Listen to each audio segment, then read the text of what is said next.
ভীষণ ক্ষুধার্ত আছে, উদরের শরীর বৃত্ত ব্যাপে অনুভূত হতে থাকে প্রতিপলে সর্বগ্রাসী ক্ষুধা।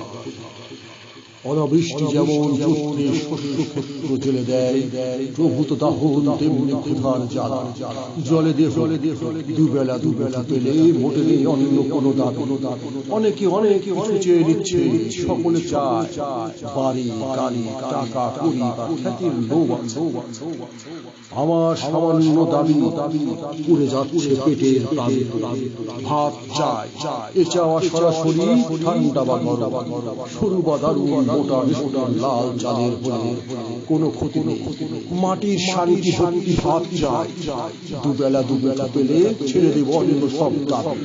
অযৌক্তিক লোভ নেই, এমনকি নেই যৌন ক্ষুধা। চাই নাভির নিম্নে পড়া শাড়ির মালিক, যে চাই সে নিয়ে যা, যাকে ইচ্ছা তাকে দিয়ে দাও। জেনে রাখো, ওসবের আমার কোনো প্রয়োজন। যদি না মেটাতে পারো আমার সামান্য দাবি, তোমার সমস্ত রাজ্যে দগ্ধ যজ্ঞ কাণ্ড ঘটে যাবে। ক্ষুধার্তের কাছে নেই নিষ্ঠ আইন কানুন, সম্মুখে যা কিছু পাবো খেয়ে যাবো অবলীলাক্ত। থাকবে না কিছু বাকি, চলে যাবে হাভাতে রাশি। যদি বা দৈবাত সম্মুখে তোমাকে ধর পেয়ে যাই, রাক্ষসের ক্ষুধার কাছে পদে উপচার হবে।